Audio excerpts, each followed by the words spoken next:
purpose of this is to honor Wayne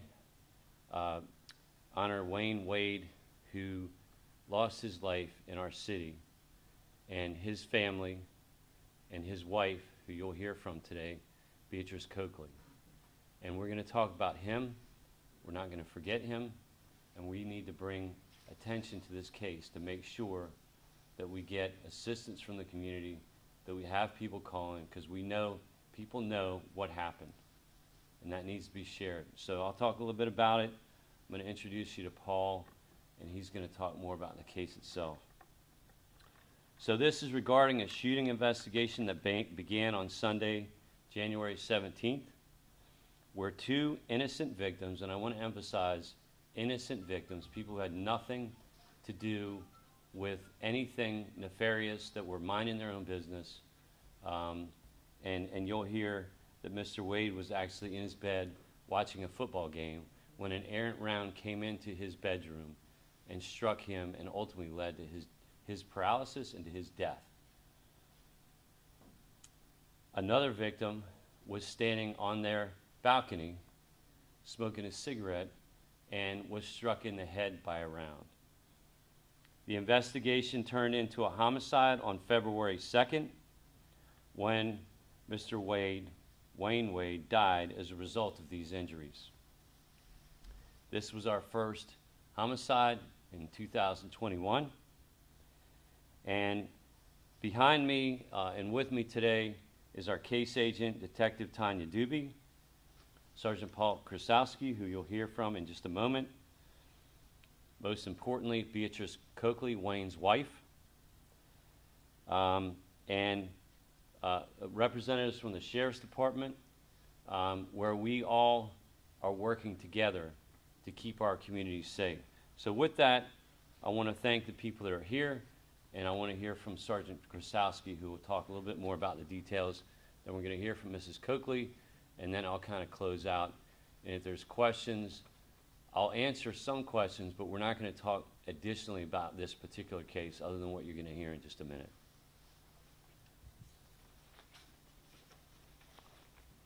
All right. Thank you for this opportunity. Like the chief said, my name is Paul Krasowski, and I'm a sergeant with the Charleston Police Department. I am the supervisor of the Violent Crimes Unit, and my unit has been tasked with handling this investigation. We are reaching out to create awareness, and we need help from the community. We need the community to step up and help us with this investigation. This case is a tragic one.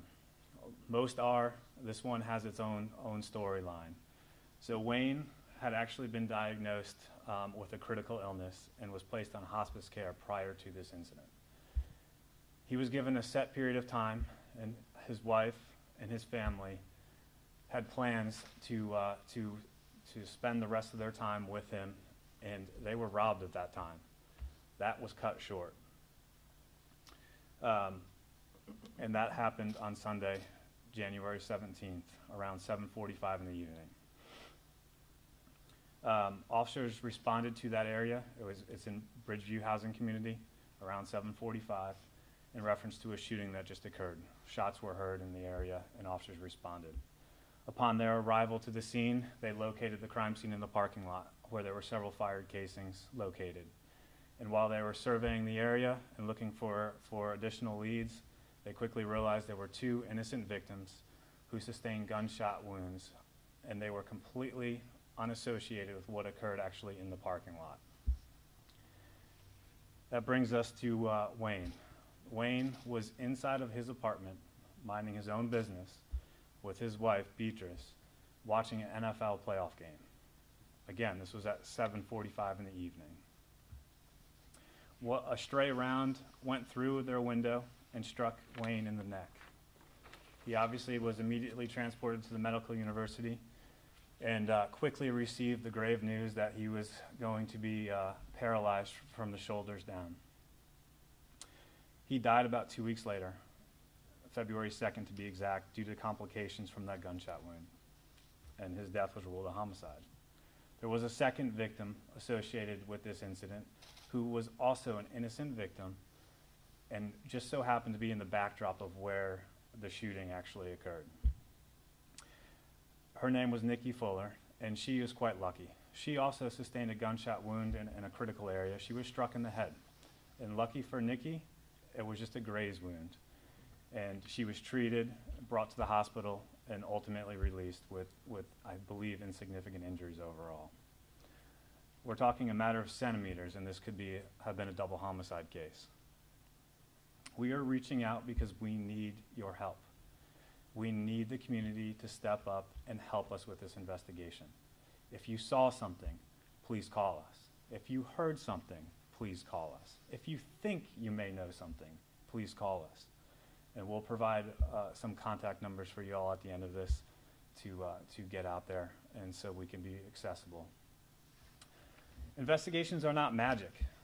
They typically are solved when the community steps up and helps us with these cases. And that's what we're asking right here, right now. This did not happen in the middle of the night. It happened at 7:45 when most people are alert and out and about and awake. We know there are people in the community that can help and can contribute to this investigation. And we are asking for you to step up and be Wayne's voice so we can provide justice to his wife and to his family and the community.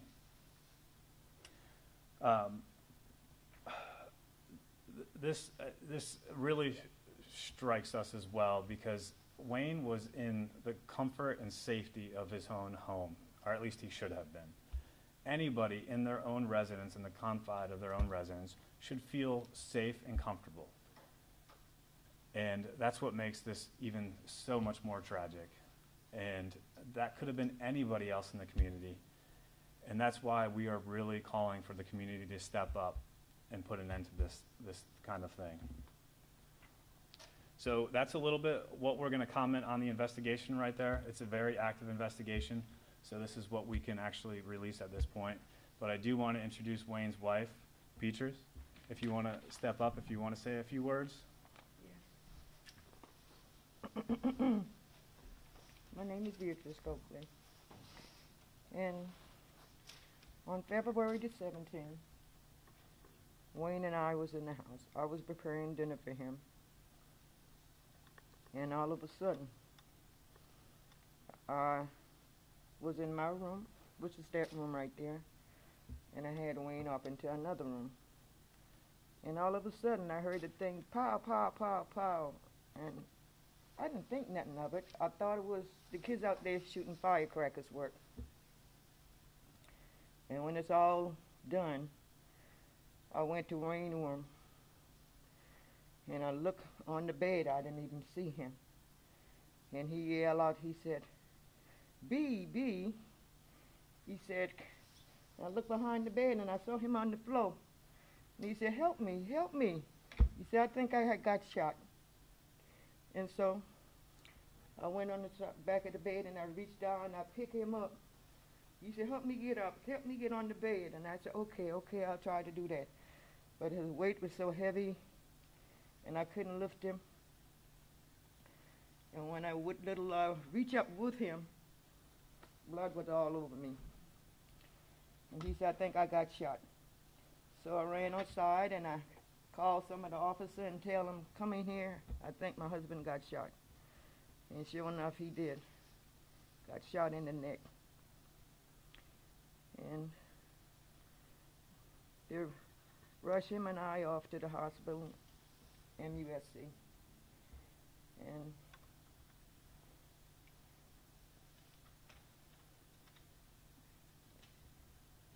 I can't say no more. It's heart touching right about now.